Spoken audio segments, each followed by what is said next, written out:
Once upon a time, humans invented fire, then the wheel, then credit cards, and that's when things really went to hell. On the surface, they are sold as this miracle of modern convenience. Don't carry cash. Swipe your way to freedom. Earn rewards. Collect points. You are not buying groceries. You are investing in your future first-class upgrade. But here is the reality: that shiny piece of plastic isn't a tool, it's a weapon. A portable debt trap with Wi-Fi. While you are out here swiping for a $5 latte, your bank is silently farming you like you are NPC gold in an MMO. And every time you only make the minimum payment, congrats, you've just volunteered for a lifetime subscription to being broke. This isn't an accident. This is design. These cards aren't built to help you manage money. They are built to make sure you never stop bleeding it. So today we are ripping the mask off the most brilliant scam ever invented: credit cards. Spoiler alert, it's not about rewards or convenience or building credit. It's about making sure the house always wins. And guess what? You are not the house. Here is the pitch. Credit cards are the adult cheat code. Convenience, safety, rewards. Why carry a wad of cash when you can swipe and earn? Banks sell it like every purchase is an upgrade. The more you spend, the more you save. Spend $1,000. Boom, you earn $10 back. It feels like free money. And they wrap it all in this prestige vibe. Exclusive lounges, gold cards, black cards. Membership has its privileges. Swipe and suddenly you are in the VIP club. It's genius marketing. They have basically turned debt into a loot box. But here is what they don't tell you. The game isn't balanced. The rewards aren't designed for you to win. They are more like a rigged arcade claw machine. Sure, sometimes you snag the plushie, but most of the time, the claw just lets go, and you are left swiping again, convinced the next round will be different. And while you are distracted chasing points, cashback, or exclusive access, the bank is sitting in the back, stacking real money, the kind that doesn't disappear at the end of the billing cycle. The entire setup is psychological sleight of hand. Flashy perks in one hand, invisible interest charges in the other. They make you focus on the shiny bait, while quietly reeling you in. It's like when a mobile game gives you a free legendary weapon in the tutorial. You feel like a god, until you realize the rest of the game is impossible, without buying power-ups. Rewards points aren't a bonus. They are the cheapest marketing campaign in history. Banks don't lose money on rewards. They print it on your interest payments. Let's talk about design. Credit cards are neutral. They're built to manipulate how you think about money. Cash hurts. Handing over a $20 bill stings because you see it leave your hand. A swipe,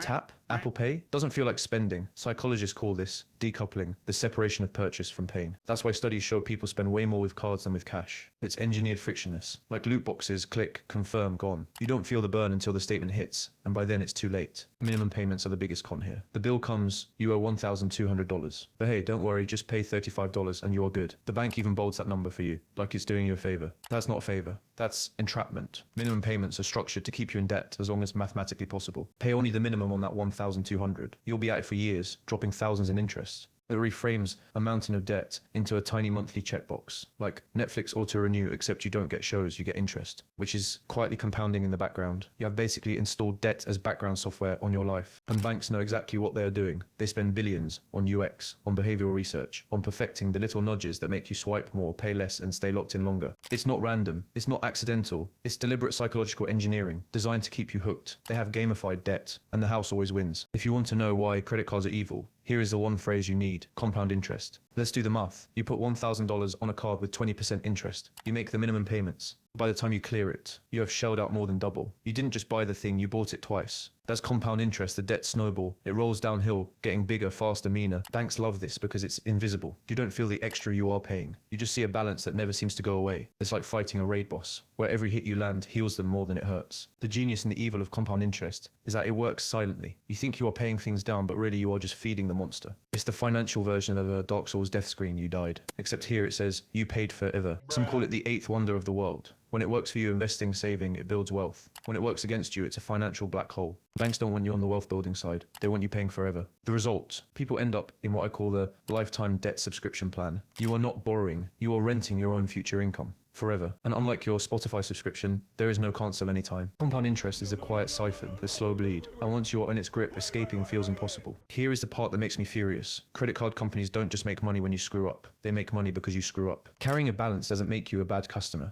It makes you the perfect customer. You are not a risk, you are an annuity. Sure, they'll dangle flashy perks like cashback and travel points, but those are rounding errors compared to the billions they rake in on interest and fees. And the fees, miss a payment. Fee, go over your limit. Fee, want a cash advance. Fee, it's like buying DLC for a game you already own. Then there are the hidden charges: foreign transaction fees, balance transfer fees, annual fees for the privilege of being scammed. It's death by 1,000 microtransactions. Banks love revolvers. That's the industry term for people who carry balances. Transactors, the ones who pay in full, aren't profitable. They are basically freeloaders mooching off the system. So the incentives are crystal clear. The entire business model depends on keeping you trapped. The ideal customer is eternally in debt, but never defaults. Like a whale in a mobile game, funding the system for everyone else. This is why banks spend billions marketing marketing cards to college students, people with no income, no financial education, but infinite optimism. Because if they hook you at 18, they might own you until 80. Credit cards aren't just plastic. They are financial parasites, engineered to feed on your future. And the worst part, most of us hand them the knife willingly. Is there any way to win at this game? Kind of. But it's like trying to beat Dark Souls blindfolded with a steering wheel controller. Technically, you can use credit cards responsibly. Pay in full every month. Collect rewards, avoid fees, play the system instead of letting it play you. But let's be real, the system is designed so that almost nobody does this. The average household balance? Thousands in revolving debt. Most people aren't getting free flights. They are paying for the CEO's free flights. The cheat code exists, but it requires insane discipline. You need spreadsheets, reminders, the willpower of someone refusing to buy skins in a free-to-play game. And even then, the banks still win. Because while you are grinding cash back, they are farming your neighbor's interest. The house always gets its cut. Sure, you might squeeze a free vacation out of the system, but don't kid yourself, they already made it back tenfold from someone else. The closest thing to a cheat code, awareness, seeing the traps, knowing the game is rigged, paying in full, or better yet, touching credit cards as little as possible. Because here is the real truth. If you're playing their game, you are already on their turf, and the house wrote the rulebook. Here is the funny thing, credit cards aren't even that original. The whole system is basically a remix of scams we already know, just legalized, sanitized, and wrapped in a Visa logo. Take Ponzi schemes. Charles Ponzi promised investors insane returns by shuffling money from new suckers to old suckers. It was illegal, he went to jail, and now his name is memed forever in finance textbooks. But credit cards? They pull off the same vibe with interest payments. Old debt gets covered by new debt. Balances roll forward endlessly, and the banks pocket the difference. The only real difference. The guys in charge wear suits from Armani instead of prison jumpsuits. Well, how about casinos? At least Vegas is honest. When you walk in, you know the house has the edge. They pump in oxygen, hide the clocks, and give you free drinks to keep you playing. Credit cards? Same strategy, but worse, because the casino is in your wallet. The minimum payment is literally the financial equivalent of a slot machine that says, you almost won, try again. You're pulling the lever every month, and the jackpot is just getting slightly less broke. Then there is loot boxes. Remember when government started cracking down on them because kids were gambling away their parents' money for a 0.2% chance at a legendary skin? Yeah, imagine if instead of banning them, regulators said, actually loot boxes are essential for building credit. Here is a rewards program. Congratulations, you just described the credit card industry. It's a loot box you are legally required to open to participate in modern society. That's the scam in a nutshell. Ponzi schemes are illegal. Casinos are adults only. Loot boxes got called out for being predatory. For credit cards, they get prime time ads with Jennifer Lopez telling you to chase freedom. It's like if a payday loan got a Marvel movie deal.